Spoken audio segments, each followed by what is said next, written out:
কেরানীগঞ্জে শিশু আব্দুল্লাহর হত্যাকারীর শাস্তির দাবিতে বিক্ষোভ, দ্রুত বিচার নিশ্চিতের আশ্বাস স্থানীয় সংসদ সদস্যের।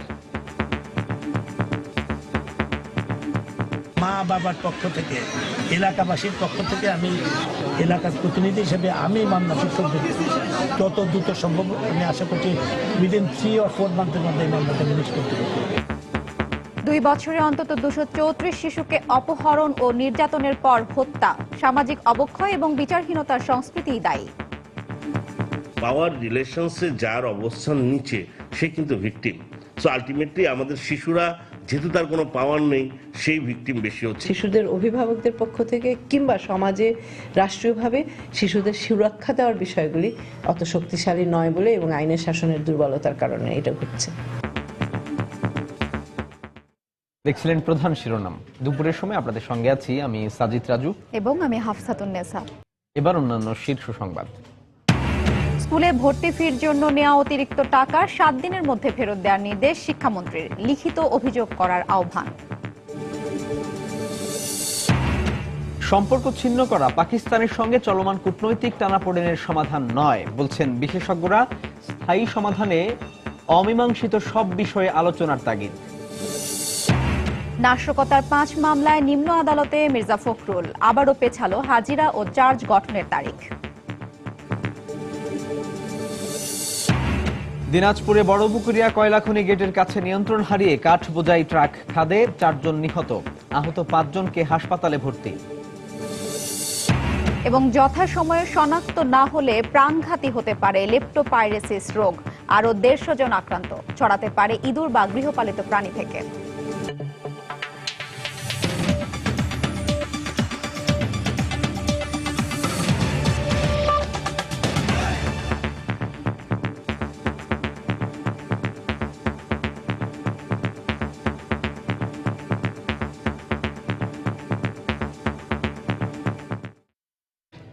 কেরানীগঞ্জে শিশু আব্দুল্লাহর ঘাতকদের দ্রুত সময়ের মধ্যে গ্রেপ্তার করে বিচারের আওতায় আনার দাবিতে আজও সকাল থেকে কেরানীগঞ্জের মোগারচরে বিক্ষোভ করেছে এলাকাবাসী।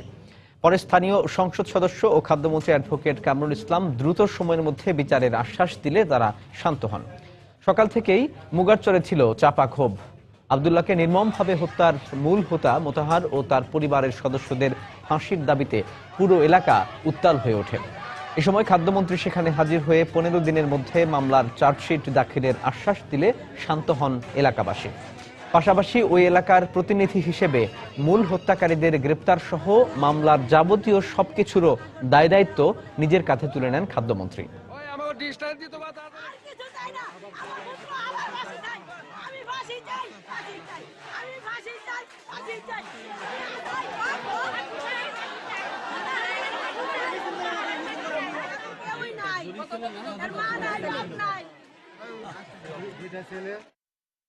দিনের মধ্যে আমরা চার্জশিট হবে আমি আশা করছি। ডিসিস্টের মা বাবার পক্ষ থেকে, এলাকাবাসীর পক্ষ থেকে আমি এলাকার প্রতিনিধি হিসেবে আমি মামলা শিক্ষকদের যত দ্রুত সম্ভব আমি আশা করছি উইদিন 3 or 4 মান্থের মধ্যে এই মামলাটা রিলিজ করতে পারব, বিচার নিষ্পত্তি করবো এই আশা আমরা করছি। এবং আমি তাদের পক্ষ থেকে এই মামলার তদবির করার সকল দায় দায়িত্ব আমি এবং আমার চেয়ারম্যান সাহেব আমাদের দায়িত্ব, তাদের পক্ষ থেকে তারা তাতে সঠিক বিচার পায়, ন্যায্য বিচার। দর্শক, এই মুহূর্তে কেরানীগঞ্জে আছেন রিপোর্টার খান মোহাম্মদ রুমেল। আমরা সরাসরি চলে যাচ্ছি তার কাছে। রুমেল,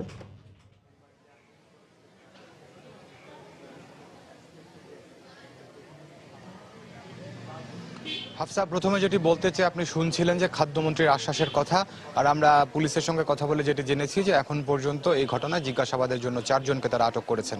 আপনি জানেন যে গতকাল যখন এই শিশু আব্দুল্লাহ লাশটি উদ্ধার হয়, তো তার পরপরই 3 জনকে আটক করা হয়েছিল এবং এরপর আজকে 1 জনকে আটক করা হয়েছে বলে আমরা জানতে পেরেছি। তবে এই ঘটনার যে মূল হোতা অর্থাৎ আব্দুল্লাহর যে দুঃসম্পর্কের নানা মোতাহার হোসেন, তাকে কিন্তু এখনো পর্যন্ত গ্রেফতার করা কিংবা তাকে আইনের আওতায় আনা এখন পর্যন্ত সম্ভব হয়নি। তবে পুলিশ সদস্যরা যেটি বলছেন যে তারা মোতাহার হোসেনকে গ্রেফতারে তারা সর্বাত্মক চেষ্টা চালিয়ে চালিয়ে যাচ্ছেন। আর এখন পর্যন্ত আমরা এই কেরানীগঞ্জের এই মুগারচরের এলাকার চিত্র যেটি আপনাকে বলতে পারি, আপনি বলছিলেন যে সকাল থেকে এলাকায় বিক্ষোভ হয়েছে, তো এখন এলাকায় যদিও বিক্ষোভ নেই, তবে এলাকার মানুষজনের মধ্যে এক ধরনের ক্ষোভ আমরা দেখছি, এক ধরনের চাপা আতঙ্ক এখানে বিরাজ করছে। আর পুলিশের সদস্যরা এই পুরো এলাকাটিতে অর্থাৎ পুরো মুগারচর এলাকাতেই পুলিশের সদস্যরা সকাল থেকে অবস্থান নিয়ে আছেন, এখনো পর্যন্ত তারা আছেন এই এলাকাতেই। এবং আমি এই মুহূর্তে আছি যে ঘাতক মোতাহার তার বাড়িতে। আপনি দেখছেন যে বিক্ষুব্ধ এলাকাবাসী সেই বাড়িটি কিন্তু ভাঙচুর করেছে গতকালকে, এবং আজকে আমরা যেটি জেনেছি যে স্থানীয় মুগারচর বাজারে মোতাহার হোসেনের দুটি দোকান ছিল, সেই দুটি দোকানেও কিন্তু বিক্ষুব্ধ জনতা আজকে আগুন লাগিয়ে দেয়। তো সার্বিকভাবে আইন শৃঙ্খলা পরিস্থিতি নিয়ন্ত্রণে রাখার জন্য এখানে পুলিশ সদস্যরা মোতায়েন রয়েছেন, এমনটাই আমরা এখানে যারা পুলিশ কর্মকর্তারা আছেন তাদের সঙ্গে কথা বলে জেনেছি। আর এছাড়াও কিছুক্ষণ আগে আমরা দেখেছি যে সিআইডির একটি ক্রাইম সিন ইউনিট তারাও এসেছিলেন, এবং তারা এসে এই এলাকা তারা এখানে পর্যবেক্ষণ করে গেছেন। তারা যে কোনো ধরনের আলামত তারা পান কিনা সেইটি তারা সংগ্রহের চেষ্টা এখান থেকে করেছেন।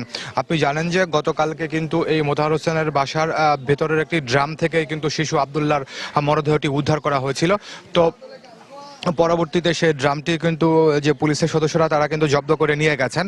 তো তারপরেও বাসায় আর কোনো আলামত আছে কিনা সেইটি জানার জন্যই মূলত সিআইডির সদস্যরা এসেছিলেন, এমনটাই আমরা তাদের কাছ থেকে জেনেছি।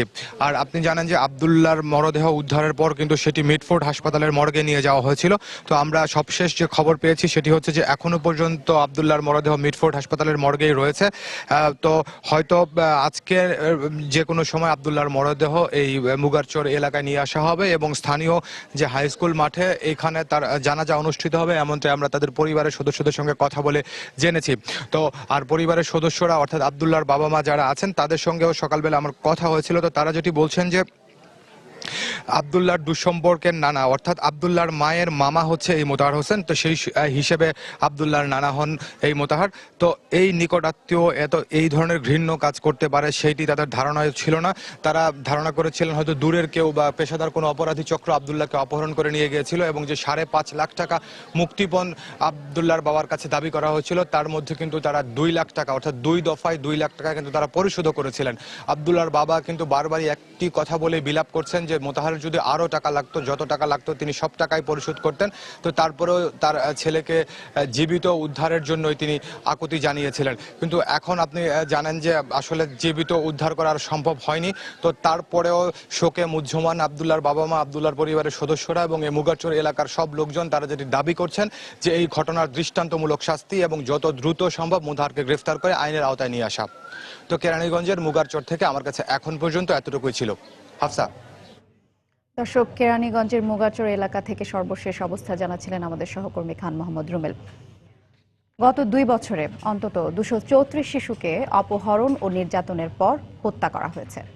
মানবাধিকার কর্মী ও অপরাধ বিজ্ঞানীরা এ চিত্রকে রোমহর্ষক ও আশঙ্কাজনক বলে অভিহিত করেছেন। তারা মনে করেন এর জন্য দায়ী পারিবারিক বন্ধন শিথিল হয়ে পড়া এবং সামাজিক অবক্ষয় ও বিচারহীনতার সংস্কৃতি।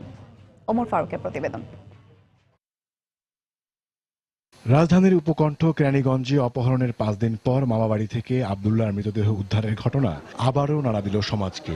আবারও আলোচনায় এলো অপহরণ ও নির্যাতনের পর শিশু অপহরণের একের পর এক ঘটনা। পরিসংখ্যান বলছে গেল 25 মাসে এ ধরনের ঘটনায় প্রাণ গেছে 234 শিশুর। প্রায় সব শিশু নৃশংসতার শিকার হয়েছে নিকট আত্মীয়ের হাতে। আইন ও সালিশ কেন্দ্রের পরিসংখ্যান অনুযায়ী 2014 সালে হত্যা করা হয়েছে 90 শিশুকে। 2015 সালে এ সংখ্যা ছিল 133, যা আগের বছরের তুলনায় 43টি বেশি। এবছরের প্রথম মাসে নৃশংসতায় মৃত্যু হয়েছে 11 শিশুর। আমাদের শিশুরা যেহেতু তার কোনো পাওয়ার নেই, সেই ভিকটিম বেশি হচ্ছে। একজন নারী সেই কিন্তু অত্যাচারিত হচ্ছে পুরুষের তুলনায়। তো শিশুদেরকে রক্ষা করার জন্য রাষ্ট্রের যেমন দায়িত্ব, একই সাথে এই সোসাইটির যেই সমস্ত অর্গানাইজেশন, যেমন আমরা বলছি মিডিয়া, যেমন আমরা সিভিল সোসাইটি বলছি, সোসাইটিতে যদি ফ্যামিলির ভ্যালুসটা না থাকে, ফ্যামিলি যদি সেভাবে তার সোশ্যালাইজেশন বা তাকে সেইভাবে প্রপার প্রোটেকশন বা সিকিউরিটি না দিতে পারে, তাহলে ডেফিনেটলি অল্টারনেটিভ ইনস্টিটিউশন আমাদের চিন্তা করতে হবে। পাশাপাশি আইন ও সালিশ কেন্দ্রের নির্বাহী পরিচালক মনে করেন বিচারহীনতার সংস্কৃতিও শিশু হত্যার জন্য দায়ী, আর তাই আইন শৃঙ্খলা রক্ষা বাহিনীও এর দায় এড়াতে পারে না। অধিকাংশ ক্ষেত্রেই তো এই সমস্ত মামলার ক্ষেত্রে যে আমরা বিচারের যে ইয়েটা দেখি, হারটা দেখি, সেটা অত্যন্ত কম এবং মানুষকে হতাশ করার মতোই। আমি ধরে নিলাম সামাজিক মূল্যবোধের অবক্ষয়ের কারণে হয়েছে, কিন্তু সেটার প্রতিকার দেওয়ার দায়িত্ব তো আইন শৃঙ্খলা রক্ষাকারী বাহিনীর, রাষ্ট্রের।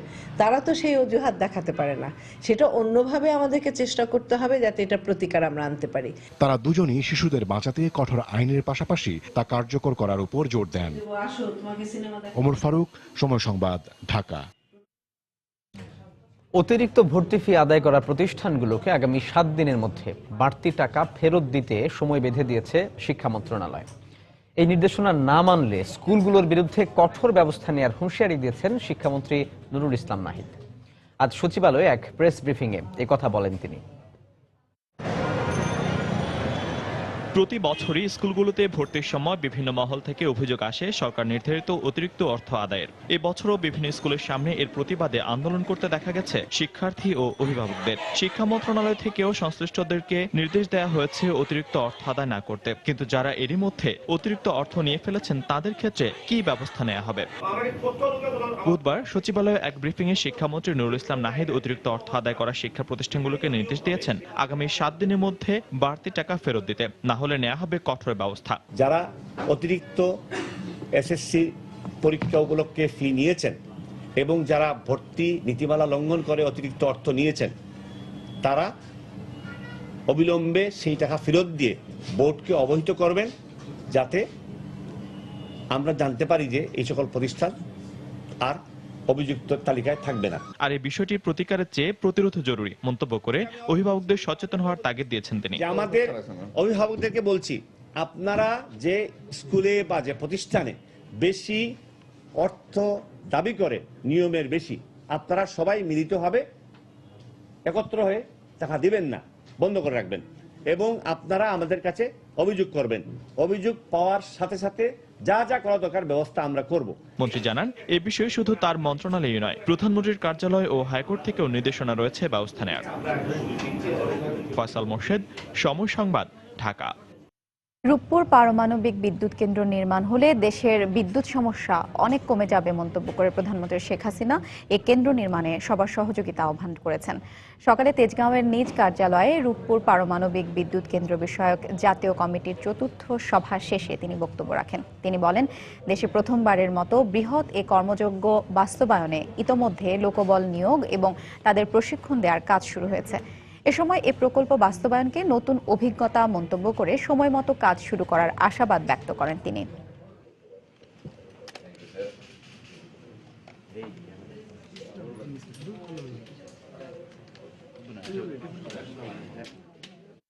আরো দ্রুত কিভাবে আমরা কাজগুলি করতে পারি, এটা একটা নতুন কিছু আমাদের জন্য, একটা নতুন অভিজ্ঞতা।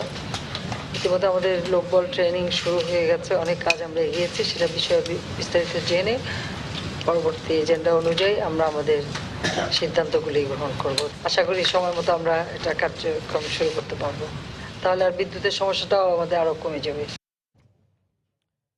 সম্পর্ক ছিন্ন করা পাকিস্তানের সঙ্গে চলমান কূটনৈতিক টানাপোড়েনের সমাধান নয় বলছেন বিশেষজ্ঞরা। সম্পর্কের সংকট কাটাতে আলোচনার উপরই জোর দিচ্ছেন তারা। বিশ্লেষকরা বলছেন, স্থায়ী সমস্যার সমাধানে শুধু চলমান ইস্যুই নয়, বরং অমীমাংসিত সব বিষয়ে আলোচনা হওয়া প্রয়োজন। রাশেদ লিমনের রিপোর্ট। মানবতা বিরোধী অপরাধ ট্রাইব্যুনালে ৭১-এর যুদ্ধাপরাধীদের রায় কার্যকরের পর থেকেই শুরু হয় সম্পর্কের টানাপোড়েন। তবে তা স্পষ্ট হয়ে ওঠে সাম্প্রতিক সময়ে। জঙ্গি সংশ্লিষ্টতার অভিযোগে পাকিস্তানি দূতাবাস কর্মকর্তা ফারিনা আশরাতকে ফেরত পাঠানো হলে কোনো কারণ না দেখেই সে দেশ থেকে সরিয়ে নিতে বলা হয় বাংলাদেশি কূটনীতিক মৌসুমী রহমানকে। সোমবার সন্দেহজনক গতিবিধির কারণে পাকিস্তানি এক দূতাবাস কর্মকর্তাকে আটক করার পরপরই ইসলামাবাদে প্রায় ৭ ঘন্টা নিখোঁজ থাকেন বাংলাদেশি এক কর্মকর্তা। সম্পর্কের এমন টালমাটাল অবস্থায় বিভিন্ন মহল থেকে দাবি ওঠে কূটনৈতিক সম্পর্কে ছিন্নের। তবে সেটাকে সমাধান মনে করেন না আন্তর্জাতিক সম্পর্ক বিশ্লেষকরা। সম্পর্ক ছিন্ন করার পর্যায়ে তো এখনো আসেনি, একটা ভুল বোঝাবুঝি হচ্ছে, একটা পাল্টাপাল্টি ঘটনা ঘটছে। যাই হোক, আমরা সার্ক দক্ষিণ এশিয়ার সদস্যবৃন্দর একজন। সম্পর্কের মধ্যে যদি কোনো জটিলতার সৃষ্টি হয়ে থাকে, সেইটা জটিলতার ঊর্ধ্বে উঠে সে সম্পর্কটা উন্নত করা উচিত। তারা বলছেন, এ অবস্থায় বাংলাদেশকে সতর্ক পদক্ষেপ নিতে। সেই সমস্যাগুলোকে আলোচনার মাধ্যমে তাদের দৃষ্টি আকর্ষণ করা, আবার বলা অমীমাংসিত যে সকল বিষয়বলি এখনো সম্পন্ন হয়নি সেগুলোকে সিদ্ধান্ত অনুসারে সম্পন্ন করা। বাংলাদেশের মুক্তিযুদ্ধের অনেক বিষয়ে পাকিস্তানের স্বচ্ছতা এখনো তারা তৈরি করতে পারেনি। আমি মনে করি সেটা যদি তারা করতে পারে তাহলে এই সম্পর্কের এখনকার যে জটিলতা এটা বোধহয় কাটানো সম্ভব। টানাপোড়েন হলেই যে কূটনৈতিক সম্পর্ক ছিন্ন করতে হবে। জাতীয় সংসদে পররাষ্ট্রমন্ত্রী জানিয়েছেন আপাতত ইসলামাবাদের সঙ্গে সম্পর্ক ছিন্নের কোনো পরিকল্পনা নেই ঢাকার। তো পাকিস্তানের ক্ষেত্রে রাশেদ লিমন, সময় সংবাদ, ঢাকা।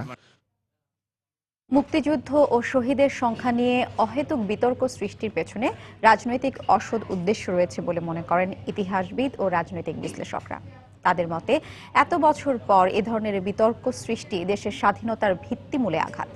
তারা শিগগিরই মুক্তিযুদ্ধ অস্বীকার অপরাধ আইন প্রণয়নে সরকারের প্রতি আহ্বান জানান। Tasina JC report.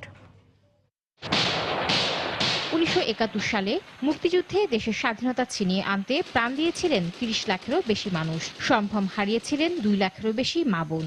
ইতিহাসের এই মীমাংসিত সত্যের প্রমাণ মেলে দেশ বিদেশের নানা গবেষণা, বই পুস্তক এবং গণহত্যা বিষয়ক প্রতিবেদনে। তবে স্বাধীনতা বিরোধী গোষ্ঠী মুক্তিযুদ্ধ এবং মুক্তিযুদ্ধ সংশ্লিষ্ট এসব তথ্য নিয়ে বরাবরই নানা বিতর্ক সৃষ্টির অপচেষ্টা চালিয়ে এসেছে। ইতিহাসবিদরা বলেন, এসব মীমাংসিত সত্য নিয়ে স্বাধীনতা বিরোধী গোষ্ঠী শুধু মুক্তিযুদ্ধকে অবমাননা করছে না, এমন প্রশ্ন তুলে পাকিস্তানি গোষ্ঠীকে খুশি করতেই এমন প্রয়াস চালাচ্ছেন তারা। 3 বারের প্রধানমন্ত্রী খালেদা জিয়া 10 বছরে অন্তত 20টা বাণীতে, স্বাধীনতা দিবস, বিজয় দিবসের বাণীতে তাকে সরকারি বয়ানটা তো বলতে হয়েছে, 30 লক্ষ শহীদের কথা তখন তাকে বলতে হয়েছে। মুক্তিযুদ্ধের স্বীকৃত সত্যগুলো অস্বীকার করা, আমি বাংলাদেশের ভিত্তিমূলে আঘাত করছি, বাংলাদেশের সৃষ্টিকে আমি নাকচ করে দিচ্ছি। রাজনৈতিকভাবে যা মীমাংসিত তাকে কখনোই চ্যালেঞ্জ করা উচিত নয়। তার এই বক্তব্যের পেছনে আমার মনে হয় একটি রাজনৈতিক অসৎ উদ্দেশ্য আছে। এই বুদ্ধিজীবীদের মতে বিভিন্ন দেশের অভিজ্ঞতায় মুক্তিযুদ্ধ নিয়ে যারা কটাক্ষ করবেন তাদের শাস্তি হিসাবে বদ্ধভূমি ও মুক্তিযুদ্ধের ধ্বংসযজ্ঞ দেখিয়ে সত্যের মুখোমুখি করা যেতে পারে। প্রয়োজন যেটি হচ্ছে মুক্তিযুদ্ধের সপক্ষে জনচেতনাকে আরো গড়ে তোলা এবং নতুন প্রজন্মের কাছে মুক্তিযুদ্ধের সঠিক তথ্য তুলে ধরা। আর মুক্তিযুদ্ধ অস্বীকার অপরাধ আইন এটা করতে হবে। ইউরোপের যেটা হলোকস্ট ডিনায়াল অ্যাক্ট, সেখানে আমরা বলেছি যে রোমানিয়াতে যে গণহত্যাকে অস্বীকার করবে তাদেরকে বদ্ধভূমিগুলো ঘুরিয়ে দেখানো। বেগম খালেদা জিয়ার যদি শাস্তি যদি হয় আদালতে, তাহলে তাকে এখন এই 3500 বদ্ধভূমি ঘুরিয়ে ঘুরিয়ে দেখাতে হবে। মুক্তিযুদ্ধ নিয়ে বিতর্কিত ও উস্কানিমূলক বক্তব্যদাতাদের বিরুদ্ধে ব্যবস্থা নেওয়া জরুরি বলেও মনে করেন এই বিশিষ্টজনেরা। তাহসিনা জেসি, সময় সংবাদ, ঢাকা। গাড়ি ভাঙচুর ও পুলিশের কাজে বাধা দেওয়ার অভিযোগে রাজধানীর বিভিন্ন থানায় করা 5 মামলায় হাজিরা দিয়েছেন বিএনপির ভারপ্রাপ্ত মহাসচিব মির্জা ফখরুল ইসলাম আলমগীর। সকালে ঢাকা মুখ্য মহানগর হাকিম আদালত এবং ঢাকা মহানগর দায়রা জজ আদালতে হাজিরা দেন তিনি। এ সময় মির্জা ফখরুলের পক্ষে তার আইনজীবীরা মামলাগুলোর চার্জ গঠনের শুনানি পেছানোর আবেদন করেন। আদালত শুনানি শেষে আসামি পক্ষের আবেদন মঞ্জুর করে চার্জ গঠনের পরবর্তী শুনানির জন্য বিভিন্ন তারিখ ধার্য করেন। গত বছরের জানুয়ারিতে বিএনপির অবরোধ কর্মসূচি চলাকালে রাজধানীর বিভিন্ন স্থানে পুলিশের কাজে বাধা এবং গাড়ি ভাঙচুরের অভিযোগে মামলা করে পুলিশ।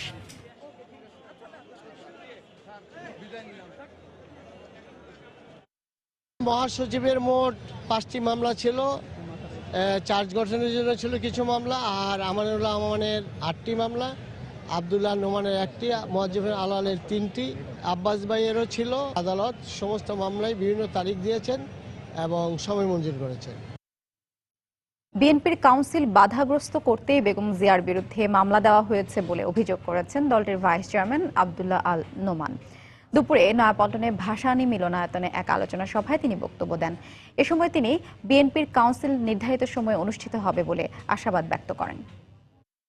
এই সরকার চায় যে বাংলাদেশ জাতীয়তাবাদী দল সংগঠিত না হোক, বাংলাদেশ জাতীয়তাবাদী দলের যে কাউন্সিল, এই কাউন্সিল সফল না হোক। তাই তারা আমাদের নেত্রীকে ব্যস্ত রাখতে চায়, মানসিকভাবে হয়রানি করতে চায়, যাতে আমাদের কাউন্সিল সুষ্ঠুভাবে আমরা করতে না পারি। কিন্তু আমরা তাদেরকে একথা বলতে চাই যে বাংলাদেশ জাতীয়তাবাদী দলের কাউন্সিল যথাসময়ে হবে এবং এই কাউন্সিলের মাধ্যমে আমাদের নতুন পুরাতনের মিলিত একটি কমিটি গঠিত হবে। জাতীয় পার্টির সদস্যদের মন্ত্রিসভা থেকে পদত্যাগ স্বাভাবিক প্রক্রিয়ায় বাস্তবায়িত হবে। দুপুরে রাজধানীর কাকরাইলে জাতীয় পার্টির কার্যালয়ে কাউন্সিলে প্রস্তুতির সভা শেষে দলটির কো চেয়ারম্যান GM কাদের কথা বলেন। এ সময় তিনি আরো বলেন, কাউন্সিলের মাধ্যমে জনগণের প্রত্যাশা অনুযায়ী দলকে পুনর্গঠন করা হবে। আমরা যে সিদ্ধান্ত নিচ্ছি এগুলো বাস্তবায়িত করা হবে, স্বাভাবিকভাবে বাস্তবায়িত হবে, মানে কোনো এমনভাবে বাস্তবায়িত হবে না যাতে করে বিরাট একটা কোনো অস্বাভাবিকত্ব এখানে কিছু নেই। জনগণ আমাদেরকে রাজনীতিহীন দল বলে মনে করছে এবং সেই কারণেই সমর্থন দিতে চাচ্ছে না। যে কোনো এই জিনিসটি যদি আবার রিপিট না হয়, তার জন্য আমরা এই নির্বাচনগুলিতে সঠিক রাজনীতি নিয়ে জনগণের সামনে হাজির হওয়ার চেষ্টা করছি। লেপ্টোপাইরেসিস ব্যাকটেরিয়াজনিত একটি রোগ। যথাসময়ে তা শনাক্ত করা না গেলে এই রোগে মৃত্যুর হার 70% পর্যন্ত। নির্দিষ্ট কিছু অ্যান্টিবায়োটিকের মাধ্যমে রয়েছে এর চিকিৎসা। সম্প্রতি এক গবেষণা থেকে চিকিৎসকরা আশঙ্কা করছেন এই রোগ অনেক পুরনো হলেও প্রাদুর্ভাবের আশঙ্কা রয়েছে সারা দেশেই। আরো জানাচ্ছেন শাফিন জাহিদ। এমন অনেক রোগ রয়েছে যার প্রাথমিক লক্ষণ জ্বর কিংবা সর্দি। লেপ্টোপাইরোসিসও তেমনি এক ব্যাকটেরিয়া জনিত রোগ। এ রোগেরও প্রাথমিক লক্ষণ গায়ে ব্যথা, জ্বর, বমি কিংবা চোখ লাল হওয়া। অনেক পুরনো এই রোগটির বর্তমান অবস্থা জানতে সম্প্রতি রোগতত্ত্ব, রোগ নিয়ন্ত্রণ ও গবেষণা ইনস্টিটিউট দেশের 10টি হাসপাতালে 20 মাস ধরে চালিয়েছেন গবেষণা। 2099 জনের রক্ত পরীক্ষা করে 148 জনের দেহে পাওয়া যায় লেপ্টোপাইরেসিস ব্যাকটেরিয়া। আশঙ্কার কথা হলো প্রতিটি হাসপাতালেই গড়ে প্রতি 100 জনে এ রোগের শিকার 7 জন। এটা আমাদের জন্য একটু চিন্তার বিষয় এবং এই রোগের মৃত্যুর হার বিভিন্ন লেভেলে হয় 5% থেকে 70% পর্যন্ত মৃত্যু হতে পারে। এই ডিজিজের জন্য কিন্তু চিকিৎসা আছে। বিশেষজ্ঞরা বলছেন সাধারণত ইঁদুর কিংবা গৃহপালিত প্রাণীর মূত্র থেকে লেপ্টোপাইরা নামের এক ধরনের জীবাণুর মাধ্যমে ছড়ায় এ রোগ। পরবর্তীতে রূপ নেয় জটিল রোগে, যা হয়ে উঠতে পারে প্রাণঘাতীও। এই প্রস্রাব যখন তারা ছড়ায়, এটা পানিতে বসার সময় অথবা যে কোনোভাবে ড্রেনের মধ্যে দিয়ে যখন যায়, তখন এক জায়গা থেকে আরেক জায়গাতে এটা চলে যায় এবং যাদের সংস্পর্শে আসে, মানুষের সংস্পর্শে যখন আসে, তাদের চামড়াতে যদি কোনো রকম কাটা ছেঁড়া থাকে অথবা যদি একটু আঁচড়ও থাকে, তাহলে ওটার ভিতর দিয়ে কিন্তু মানুষের শরীরে ঢুকে যেতে পারে। চিকিৎসকরা বলছেন শুরুতে সচেতন হলে নির্দিষ্ট কিছু অ্যান্টিবায়োটিকের মাধ্যমে এই রোগ প্রতিরোধ করা সম্ভব। একুট ফিভার 3-4 দিনে জ্বরে লেপ্টোস্পাইরাইটিস ডায়াগনোসিস করা খুবই ডিফিকাল্ট। যারা একুট ফিভার আছে they must contact with the doctors, মানে তারা বাইরে থেকে ডিসপেন্সারি থেকে কোনো রকম ওষুধ না খাওয়াটাই ভালো। তারা বলছেন দেশে অনেকটাই নতুন বলে এই রোগ সম্পর্কে চিকিৎসকদের মাঝেও বাড়াতে হবে এর সচেতনতা। বিশেষজ্ঞরা বলছেন জ্বর, সর্দি, কাশি কিংবা জন্ডিসের মতো সমস্যাগুলোই এই রোগের প্রধান উপসর্গ, যা কিনা এক পর্যায়ে রোগীর লিভার আর কিডনিকে অকার্যকর করে দিয়ে ঠেলে দিতে পারে মৃত্যুর মুখ পর্যন্ত। তবে তারা এও বলছেন যদি এসব রোগ শনাক্তের সময় লেপ্টোস্পাইরোসিস পরীক্ষা করে নেওয়া হয়, তাহলে শতভাগ প্রতিরোধ করা সম্ভব এই রোগটিকে। শাফিন জাহিদ, সময় সংবাদ, ঢাকা। দিনাজপুরে ট্রাক খাদে পড়ে 4 জন নিহত হয়েছেন। এতে আহত হয়েছেন আর অন্তত 5 জন। ভোরে পার্বতীপুর উপজেলার বড়পুকুরিয়া এলাকায় এই ঘটনা ঘটে। পুলিশ জানায় ভোর 4টার দিকে কাঠ বোঝাই একটি ট্রাক উপজেলার পলাশবাড়ি থেকে ফুলবাড়ি যাওয়ার পথে বড়পুকুরিয়া কয়লাখনি গেটের কাছে নিয়ন্ত্রণ হারিয়ে রাস্তার পাশে খাদে পড়ে যায়। এতে ঘটনাস্থলেই 4 জন নিহত হন, আহত হয়েছেন আর অন্তত 5 জন। পরে কয়লাখনির নিরাপত্তা কর্মীরা আহতদের উদ্ধার করে ফুলবাড়ি স্বাস্থ্য কমপ্লেক্সে ভর্তি করেন। আহতদের মাঝে একজনের অবস্থা আশঙ্কাজনক বলে জানিয়েছেন কর্তব্যরত চিকিৎসক।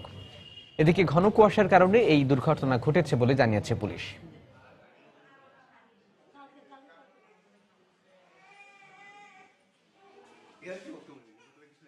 আসিয়ে যদি দেখি আমাদের ছেলেপেলেরা লাশ টানাটানি করে বাহির করতেছে। 4 জন এখানে স্পট ডেড হয়ে গেছে।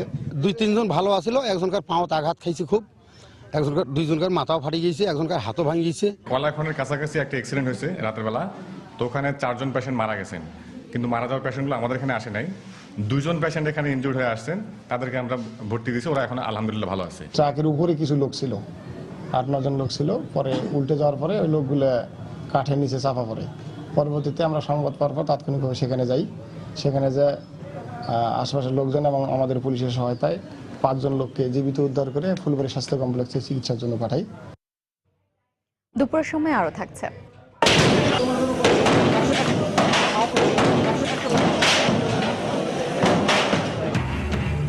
রাজধানীর ধানমন্ডিতে রাজুকের উচ্ছেদ অভিযান, ভেঙে ফেলা হলো পার্কিং এলাকার অবৈধ স্থাপনা, জরিমানা আদায়। নতুন পে স্কেল ঘোষণার পর সাংবাদিকদের বেতন বৈষম্য দূর করার তাগিদ দিয়েছেন রাষ্ট্রপতি মোহাম্মদ আব্দুল হামিদ। দুপুরে ঢাকা সাংবাদিক ইউনিয়নের দ্বিবার্ষিক সম্মেলনে প্রধান অতিথির বক্তব্যে তিনি একথা বলেন। সকাল 11:30টায় রাজধানীর ওসমানী স্মৃতি মিলনায়তনে ঢাকা সাংবাদিক ইউনিয়নের দ্বিবার্ষিক সম্মেলন শুরু হয়। সম্মেলনে সভাপতিত্ব করেছেন ডিইউজের ভারপ্রাপ্ত সভাপতি আতিকুর রহমান চৌধুরী। বিশেষ অতিথি হিসেবে সেখানে উপস্থিত ছিলেন তথ্যমন্ত্রী হাসানুল হক ইনুম, প্রধানমন্ত্রীর তথ্য উপদেষ্টা ইকবাল সোবহান চৌধুরী, জাতীয় প্রেস ক্লাবের সভাপতি শফিকুর রহমান। গণতন্ত্র বিকাশে ও নির্মাণে কখন যে রাষ্ট্র তার পরিধির বাইরে সম্প্রতি সরকার ঘোষিত পে স্কেলের ফলে সাংবাদিকরা বৈষম্যবোধ করছে। আমি আশা করব সরকার এই ব্যাপারে যথাযথ মনোযোগ দেবে এবং সমস্যাটির অচিরেই সমাধান হবে। রাষ্ট্রপতি হিসেবে আমি আপনাদের আশ্বস্ত করতে পারি, আমার দুয়ার আপনাদের জন্য সব সময়ই উন্মুক্ত, আর আমার পক্ষে যতটুকু করা সম্ভব তা আমি অবশ্যই করব।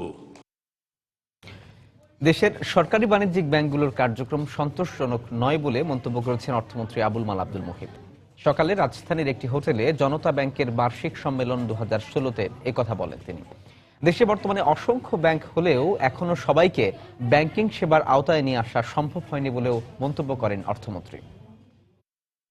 যে ব্যাংকিং খাতে আমাদের একটু বেশি ব্যাংক হয়ে গেছে। আমাদের সরকারি বাণিজ্যিক ব্যাংকগুলোর অবস্থা ভালো নয়, সেটা আমি আগেই বলেছি। সেই জন্যে কয়েক বছর আগেই একটি ব্যবস্থা হয় যে প্রত্যেকটি ব্যাংকের যে ব্যবস্থাপনা গোষ্ঠী তারা সরকারের সঙ্গে একটা চুক্তি করে। আমি দেখতে পাচ্ছি যে 12টি সূচক বোধহয় আপনাদের জন্য নির্ধারিত হয়েছিল, তার মধ্যে 11টিতে আপনারা নিজেদের সক্ষমতা দেখিয়েছেন।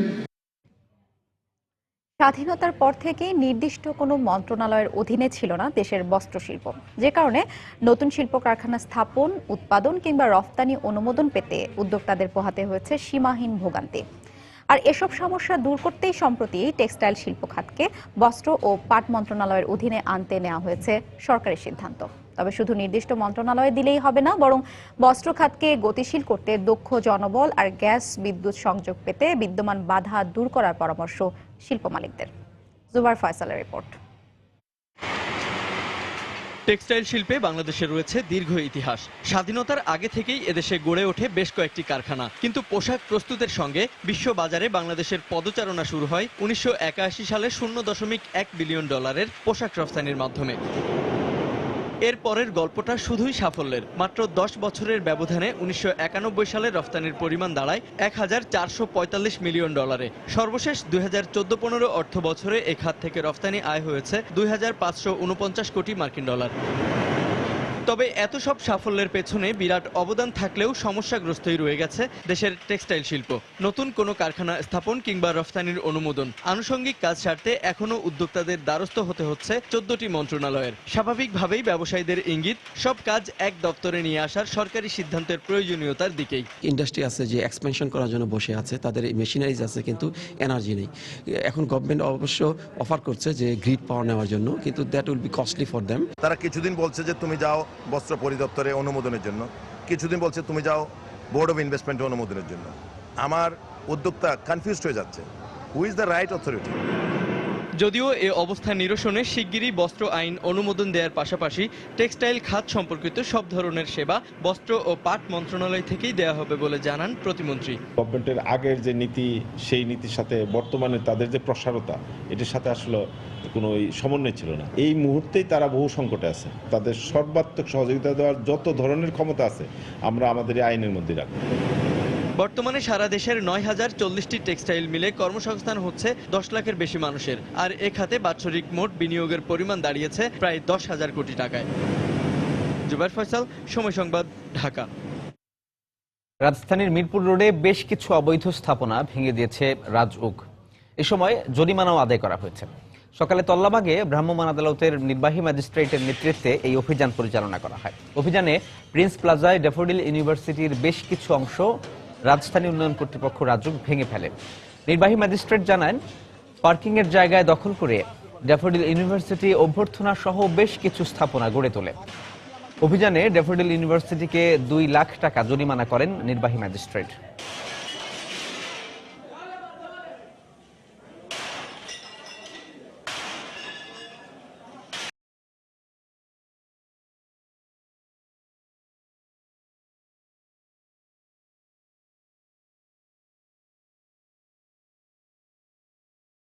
যে অভিযান চালাচ্ছে, অভিযানটি মূলত পরিচালনা করছে যে পার্কিং এর যে স্থান, সেই স্থানের যে অবৈধ স্থাপনা, সেই স্থাপনা উচ্ছেদের কাজে তারা করছেন। এবং আমরা দেখছি সকাল থেকে 27 নম্বর থেকে এখন শুক্রবারে এসে পৌঁছেছে এবং এরপর থেকে আমরা কিন্তু দেখেছি প্রথমে যখন এই অভিযানটি পরিচালনা শুরু হয় তখন কিন্তু প্রিন্স প্লাজায় একটি দেখেছি আমরা যে পার্কিংয়ে অবৈধ স্থাপনা উচ্ছেদ করেছেন এবং আর্থিক জরিমানা করা হয়েছে। এরপরেই তার একটি পাশের বিল্ডিং আমরা দেখেছি যে সেখানেও অবৈধ উচ্ছেদ এবং বর্ধিত অংশ এবং পার্কিং নষ্ট করে যে তারা যে অবৈধ স্থাপনা করেছে এবং এমনকি আমরা দেখেছি সেখানে অফিসও গড়ে উঠেছে, সেগুলো আসলে সাথে সাথে উচ্ছেদ করার পাশাপাশি তারা কিন্তু আর্থিকভাবে জরিমানাও করছে।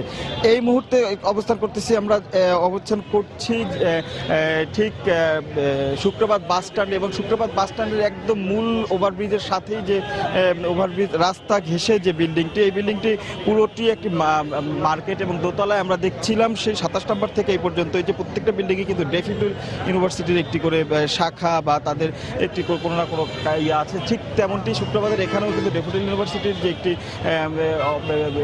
তাদের একটি শাখা রয়েছে, কিন্তু তার পাশাপাশি নিচতলায় আমরা দেখতে পেলাম যে এখানে প্রায় 20টির মতো দোকান রয়েছে এবং প্রতিটি দোকানে কিন্তু অবৈধভাবে গড়ে উঠেছে। কারণ রাজুকের নকশা অনুযায়ী, রাজুকের অনুমোদিত নকশা অনুযায়ী কিন্তু এই বিল্ডিংগুলো এখানে কিন্তু হওয়ার কথা ছিল পার্কিং। আর যে পার্কিং না থাকার কারণেই আসলে এই এলাকার মানুষজন যারা সচরাচর এখান থেকে চলাচল করে কিংবা যারা এখানে স্থায়ী বাসিন্দা তারা কিন্তু খুব ভালোভাবেই জানেন যে কেবলমাত্র পার্কিংয়ের অভাবেই তাদের প্রতিনিয়ত আসলে কি পরিমাণ যানজটের শিকার হতে হয়। এবং এই মুহূর্তে আমরা দেখছি যে যেমনটি যে রাজুকের নির্বাহী ম্যাজিস্ট্রেট এবং রাজুকের কর্মকর্তারা এখানে আছেন এবং তারা ভালোভাবে নিশ্চিত হয়েছেন যে এই দোকানগুলি যেমনটি বলছিলাম 20টির মতো দোকান অবৈধভাবে, এই প্রত্যেকটি দোকানই অবৈধভাবে গড়ে উঠেছে এবং কিছুক্ষণের মধ্যেই হয়তো বা এই দোকানগুলো রাজুক তাদের কিছুক্ষণ সময় দিয়েছেন তাদের যে দোকানের মধ্যে মালপত্র সেগুলো সরিয়ে নেওয়া শেষ হলে কিছুক্ষণের মধ্যেই আসলে পুরোটাই ভেঙে দেওয়া হবে। তবে সেক্ষেত্রে এখানে একটি ব্যাংকের বুথ রয়েছে, এটিকে আর্থিক প্রতিষ্ঠান, যে কারণে এদেরকে কর্তৃপক্ষকে বলে তাদের কিছু সময় দেওয়া হয়েছে আর বাকিটি আসলে পুরোটাই কিছুক্ষণের মধ্যেই এই স্থাপনায় এখান থেকে উচ্ছেদ করা হবে। তো আপাতত এই ছিল শুক্রবার থেকে আমার কাছে এখনকার মতো সর্বশেষ। রাজু, রাজধানী উন্নয়ন কর্তৃপক্ষ রাজুকের উচ্ছেদ অভিযান চলছে, সেই অভিযানের খবর জানাচ্ছিলেন সহকর্মী রাশেদ লিমন। কুষ্টিয়া সহ দক্ষিণ পশ্চিমাঞ্চলের 4 জেলার ধান চাষের নীরব বিপ্লবের পর এবার মাছ চাষেও আশীর্বাদ বয়ে এনেছে গঙ্গা কপোতাক্ষ সেচ প্রকল্প। প্রকল্পের পরিত্যক্ত পুকুরগুলোতে মাছ চাষ করে স্বাবলম্বী হয়েছেন কয়েক হাজার বেকার যুবক। সারা বছর পানি প্রবাহ থাকায় দিন দিন বাড়ছে মাছ চাষের পরিধিও। কুষ্টিয়া প্রতিনিধি SM রাশেদের পাঠানো তথ্য ও ছবি নিয়ে ডেস্ক রিপোর্ট। কৃষি উৎপাদন বাড়িয়ে কুষ্টিয়া, মাগুরা, চুয়াডাঙ্গা ও ঝিনাইদহ জেলার মানুষের জীবনমান উন্নয়নের লক্ষ্যে 1954 সালে শুরু হয় গঙ্গা কপোতাক্ষ সেচ প্রকল্পের কাজ। ধান চাষে বিপ্লবের পর এবার এ প্রকল্প ঘিরে পুকুরে মাছ চাষে ঝুঁকেছেন 4 জেলার 13 উপজেলার যুবকরা। জিকে প্রকল্পের পরিত্যক্ত পুকুরে রুই, কাতলা ও মৃগেল সহ বিভিন্ন প্রজাতির মাছ চাষ করছেন তারা। চাষিরা বলছেন নদীর পানি পাওয়ায় মাছ চাষে খরচ কম পড়ায় লাভবান হচ্ছেন তারা। দিন দিন মাছ চাষের পরিধি বাড়ায় বেকারত্ব ঘুচিয়ে স্বাবলম্বী হয়েছেন অনেকে।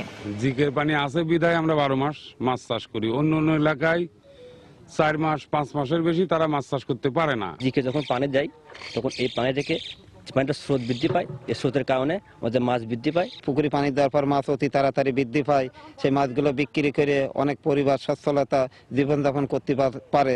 এ অবস্থায় মাছ চাষের জন্য পুকুরগুলোতে বছর জুড়ে পানি দেওয়ার দাবি জানিয়েছেন চাষিরা। এখন দাবি আমাদের পানির দরকার, পানি দিলে আমার মাছের চাষ ভালো হবে। জিকেতে যদি নিয়মিত পানি থাকে ক্যানেলে, তাহলে মৎস্য চাষিরা আরো লাভবান হবে। অবশ্য চাষিদের কথা বিবেচনায় রেখে পদক্ষেপ নেওয়ার আশ্বাস দিলেন প্রকল্প পরিচালক। এদেরকে সারা বছর পানি দেওয়া যায় কিনা এই বিষয়টি বিবেচনার জন্য আমি বোর্ড পর্যায়ে এটা আলোচনা করার আপনার এই ইয়াটা আমি বোর্ড পর্যায়ে তুলবো আর কি। আশা করি বোর্ডও এটা নীতিগতভাবে সম্মত হবে আর কি। কুষ্টিয়া সহ 4 জেলায় গঙ্গা কপোতাক্ষ সেচ প্রকল্পের খালগুলো ঘিরে ছোট বড় 1125টি পুকুর রয়েছে। সময় সংবাদ, কুষ্টিয়া। দুপুরের সময় আরো থাকছে। এশিয়া ও আফ্রিকায় জিকার সংক্রমণ ছড়িয়ে পড়ার আশঙ্কা বিশ্ব স্বাস্থ্য সংস্থার। যুক্তরাষ্ট্রের দৈহিক মিলনের মাধ্যমে একজন আক্রান্ত বলে সন্দেহ। ভাষার মাস ফেব্রুয়ারিতে ভাষা আন্দোলনের স্মৃতি ভাস্কর্য প্রদর্শিত হবে জাতিসংঘ সদর দপ্তরের কাছে ফ্রিডম স্কোয়ার পার্কে। অস্থায়ী এই ভাস্কর্যটি আনুষ্ঠানিকভাবে উন্মোচন করেন জাতিসংঘে নিযুক্ত বাংলাদেশের স্থায়ী প্রতিনিধি মাসুদ বিন মোমেন। চিত্রশিল্পী খোরশেদ আলম সেলিমের ভাবনা ও নকশায় ভাস্কর্যটি তৈরি করেছেন মৃণাল হক। নিউ ইয়র্ক প্রতিনিধি শিয়াবুদ্দিন কিসলুর পাঠানো তথ্য নিয়ে ডেস্ক রিপোর্ট। কানাডা প্রবাসী বাংলাদেশিদের সূচনা করা উদ্যোগ পূর্ণতা পায় 1999 সালের নভেম্বরে বাঙালির মহান ভাষা আন্দোলনের প্রতি সম্মান জানিয়ে 21শে ফেব্রুয়ারিকে জাতিসংঘের আন্তর্জাতিক মাতৃভাষা হিসেবে স্বীকৃতি দেওয়ার মাধ্যমে। জাতিসংঘের এই স্বীকৃতি নতুন করে বাঙালি জাতীয়তাবাদের চেতনায় উজ্জীবিত করে দেশের ও প্রবাসের বাঙালিদেরকে। এরই ধারাবাহিকতায় জাতিসংঘ সদর দপ্তরের অদূরে উন্মোচন করা হলো ভাষা আন্দোলনের স্মৃতি ভাস্কর্য। অস্থায়ী এই ভাস্কর্যের মাসব্যাপী প্রদর্শনী বাঙালির মহান ভাষা আন্দোলন সম্পর্কে ভিনদেশীদেরও জানার সুযোগ করে দেবে বলে মনে করেন নিউ ইয়র্কে বাংলাদেশের কনসাল জেনারেল। প্রবাসী বাংলাদেশিরা নতুন করে 21-এর চেতনাকে ধারণ করার একটি সুযোগ পাবেন এবং এই দিনটিতে আমাদের ছেলেরা যে স্যাক্রিফাইস করেছে তাদের যে অবদান সেটি বিশ্ববাসী জানতে পারবে। অনন্য অর্জন বলে মনে করেন জাতিসংঘে নিযুক্ত বাংলাদেশের স্থায়ী প্রতিনিধি। আমরা আসলে গর্বিত আজকে এই আগামী একটি মাস এই ভাস্কর্যটি এখানে থাকবে এবং যারাই এই জায়গা দিয়ে যাবে তারা একটু কৌতূহল বশত হয়তো জানতে চাবে এবং তখনই তারা বুঝবে যে বাংলাদেশের এবং বাঙালির যে অর্জন এবং তারা বিশ্বকে যে একটা দিন দিয়েছে সেই সম্পর্কে তারা আরো জানতে পারবে। মাতৃভাষার গুরুত্ব ও অধিকার আদায়ের প্রতীক এই ভাস্কর্যটি ফাইবার গ্লাস দিয়ে তৈরি। প্রবাসীদের সহযোগিতায় নিউ ইয়র্কের বাঙালি চেতনা মঞ্চের উদ্যোগে স্থাপিত ভাস্কর্যটি নিউ ইয়র্কে প্রদর্শিত হবে ফেব্রুয়ারি মাস জুড়ে। সময় সংবাদ, নিউ ইয়র্ক, যুক্তরাষ্ট্র। জঙ্গিবাদ রুখতে হলে দুই বাংলার মানুষের মধ্যে সাংস্কৃতিক যোগাযোগ আরও বাড়ানো দরকার বলে মনে করেন বাংলাদেশের সংস্কৃতি বিষয়ক মন্ত্রী আসাদুজ্জামান নূর। কলকাতা আন্তর্জাতিক বইমেলায় বাংলাদেশ দিবস উপলক্ষে মঙ্গলবার আয়োজিত এক সেমিনারে তিনি একথা বলেন। এছাড়া একই দিন বাংলাদেশ প্যাভিলিয়নে বাংলাদেশের প্রথম ই-বুকের উদ্বোধন করেন তিনি। আমাদের কলকাতা প্রতিনিধি সুব্রত আচার্যের পাঠানো তথ্য ও ছবি নিয়ে ডেস্ক রিপোর্ট। মঙ্গলবার ছিল কলকাতা আন্তর্জাতিক বইমেলায় বাংলাদেশ দিবস। আর এ উপলক্ষে মেলা প্রাঙ্গণ নানা আয়োজনে সাজায় আয়োজক publishers and booksellers guild. বাংলাদেশের সংস্কৃতি বিষয়ক মন্ত্রী আসাদুজ্জামান নূর সহ বেশ কয়েকজন মন্ত্রী কলকাতায় বাংলাদেশ দিবসে যোগ দেন। সেখানে পৌঁছে বাংলাদেশ দিবস উপলক্ষে আয়োজিত বাঙালিয়ানা ও বৈশ্বিকতা শীর্ষক এক সেমিনারে যোগ দেন তিনি। এ সময় আসাদুজ্জামান নূর বলেন, এই মেলার মধ্য দিয়ে দুই বাংলার মানুষের সম্পর্ক আরো দৃঢ় হবে। পশ্চিমবঙ্গে যারা লেখেন বাংলায় তাদের বই বাংলাদেশের মানুষের কাছে অনেক বেশি পরিচিত, অনেক বেশি পড়েন। সেই তুলনায় বাংলাদেশের বই হয়তো পশ্চিমবঙ্গে কম পড়া হয়, কম জানেন। এই জায়গাটাতে একটু ফাঁক রয়েই গেছে। সেমিনারে উপস্থিত ছিলেন পশ্চিমবঙ্গের পর্যটন বিষয়ক মন্ত্রী ব্রাত্য বসু, বাংলাদেশের নারী ও শিশু বিষয়ক মন্ত্রণালয়ের প্রতিমন্ত্রী মেহের আফরোজ চুমকি, কথা সাহিত্যিক সমরেশ মজুমদার, বাংলা একাডেমির মহাপরিচালক শামসুজ্জামান খান, গিল্ডের সম্পাদক ত্রিদীপ চট্টোপাধ্যায়। সেমিনারে মূল প্রবন্ধ পাঠ করেন কথা সাহিত্যিক অধ্যাপক সৈয়দ মঞ্জুরুল ইসলাম। ছিল স্ববিরোধী যে কজন মুসলমান লেখক চিন্তক। কলকাতা আন্তর্জাতিক বইমেলায় এদিন বাংলাদেশ প্যাভিলিয়নে বাংলাদেশের প্রথম ই-বুকের উদ্বোধন করা হয়। সময় সংবাদ, কলকাতা।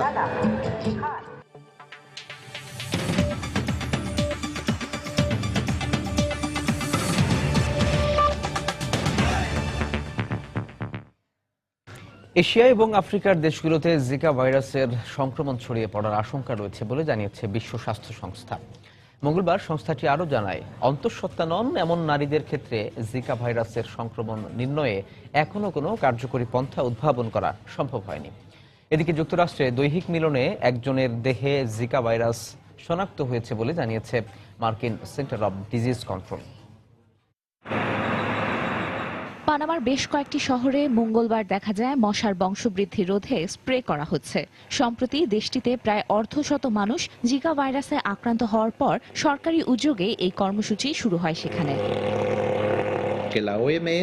সামনেই কার্নিভাল, তাই পুরো পানামা সিটিতে আমরা মশা নিধন কর্মসূচি হাতে নিয়েছি। আমাদের এখনই এটি নিয়ন্ত্রণে আনতে হবে, নইলে দ্রুত এই রোগ সারা দেশে ছড়িয়ে পড়বে। গেল সোমবারই বিশ্ব স্বাস্থ্য সংস্থা মশাবাহিত এই রোগের প্রাদুর্ভাব ঠেকাতে পুরো বিশ্বে স্বাস্থ্য সতর্কতা জারি করে। এর একদিন পরই সংস্থাটির পক্ষ থেকে বলা হয়, এশিয়া এবং আফ্রিকার দেশগুলোতে এই ভাইরাস ছড়িয়ে পড়ার আশঙ্কা বেশি। শুধু ল্যাটিন আমেরিকাতেই নয়, আফ্রিকা এবং এশিয়াতেও এই রোগ ছড়িয়ে পড়তে পারে। আমরা বলবো, মশা নিধন করে এই রোগ নিয়ন্ত্রণ সম্ভব, কিন্তু শঙ্কার ব্যাপার হচ্ছে কেউ আক্রান্ত হলে রোগ নির্ণয় করার জন্য তেমন কোনো কার্যকরী পরীক্ষার ব্যবস্থা এখনো উদ্ভাবন হয়নি। ইউরোপেও এই রোগ ছড়িয়ে পড়তে পারে বলে আশঙ্কা প্রকাশ করেছেন স্বাস্থ্য বিশ্লেষকরা। এর আগে ইতালি, ফ্রান্স এবং স্পেনে চিকেনগুনিয়া এবং ডেঙ্গুর মতো এডিস মশাবাহিত রোগে আক্রান্ত হয় বেশ কয়েকজন। অস্ট্রেলিয়াতে জিকা ভাইরাসে আক্রান্ত 2 জনকে শনাক্ত করা হয়েছে বলে নিশ্চিত করেছে সে দেশের স্বাস্থ্য মন্ত্রণালয়। এরই মধ্যে যুক্তরাষ্ট্রের টেক্সাসে দৈহিক মিলনের ফলে একজনের জিকা ভাইরাসে আক্রান্ত হওয়ার খবর পাওয়া গেছে। মার্কিন centre of disease control CDC জানিয়েছে, আক্রান্ত ব্যক্তির সঙ্গী সম্প্রতি ভেনেজুয়েলা ভ্রমণে যান। এমন একটা কেস আমরা পেয়েছি, কিন্তু কিছুই এখনো নিশ্চিত করে বলা যাচ্ছে না, কারণ আমরা জানি না কতদিন একজনের দেহে জিকা সংক্রমণের প্রভাব থাকতে পারে। আর স্বাস্থ্য বিশ্লেষকরা বলছেন, দৈহিক মিলনের মাধ্যমে জিকা ভাইরাস ছড়িয়ে পড়ার বিষয়টি সত্যি হলে দ্রুত তা মহামারীর রূপ নেবে। তাই অবিলম্বে এই বিষয়ে পদক্ষেপ নেওয়ার তাগিদ দিয়েছেন তারা। এরই মধ্যে জার্মানির এক গবেষণা প্রতিষ্ঠান দাবি করেছে, জিকা ভাইরাসে আক্রান্ত কিনা তা শনাক্ত করার একটি কার্যকরী স্বাস্থ্য পরীক্ষা উদ্ভাবন করেছেন তারা। তানজিম মুনিয়াত, সময় সংবাদ।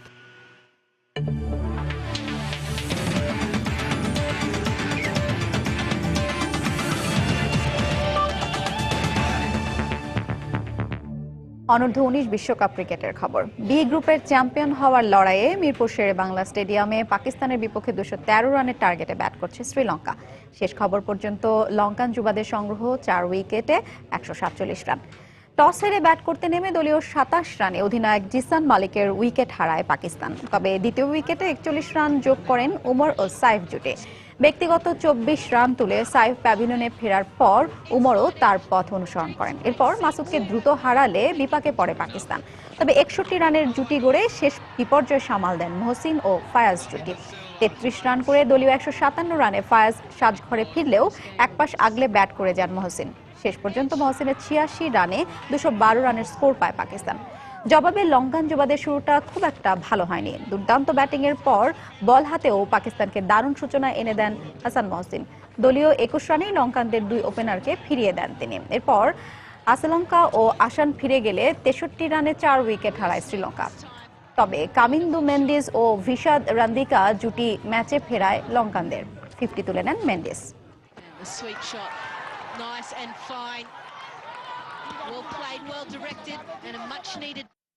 দুপুরের সময় এ পর্যায়ে শীর্ষ সংবাদ জানিয়ে দিচ্ছি আরো একবার। কেরানীগঞ্জের শিশু আব্দুল্লাহর হত্যাকারীর শাস্তির দাবিতে বিক্ষোভ। দ্রুত বিচারের আশ্বাস স্থানীয় সংসদ সদস্যের। 2 বছরে 234 শিশুকে অপহরণ ও নির্যাতনের পর হত্যা। স্কুলে ভর্তি ফি হিসেবে নেওয়া অতিরিক্ত টাকা 7 দিনের মধ্যে ফেরত দেওয়ার নির্দেশ শিক্ষামন্ত্রীর। লিখিত অভিযোগ করার আহ্বান। সম্পর্ক ছিন্ন করা পাকিস্তানের সঙ্গে চলমান কূটনৈতিক টানাপোড়েনের সমাধান নয়, বলছেন বিশেষজ্ঞরা। স্থায়ী সমাধানে অমীমাংসিত সব বিষয়ে আলোচনার তাগিদ। দিনাজপুরে বড়পুকুরিয়া কয়লা খনি গেটের কাছে নিয়ন্ত্রণ হারিয়ে কাঠ বোঝাই ট্রাক খাদে 4 জন নিহত, আহত 5 জনকে হাসপাতালে ভর্তি। এবং যথাসময়ে শনাক্ত না হলে প্রাণঘাতী হতে পারে লেপ্টোপাইরেসিস রোগ। আরো 150 জন আক্রান্ত। ছড়াতে পারে ইঁদুর বা গৃহপালিত প্রাণী থেকে। দর্শক, এই ছিল আমাদের দুপুরের সময়। যে কোনো খবর পেতে ভিজিট করুন সময়নিউজ.tv। সঙ্গে থাকুন সময়।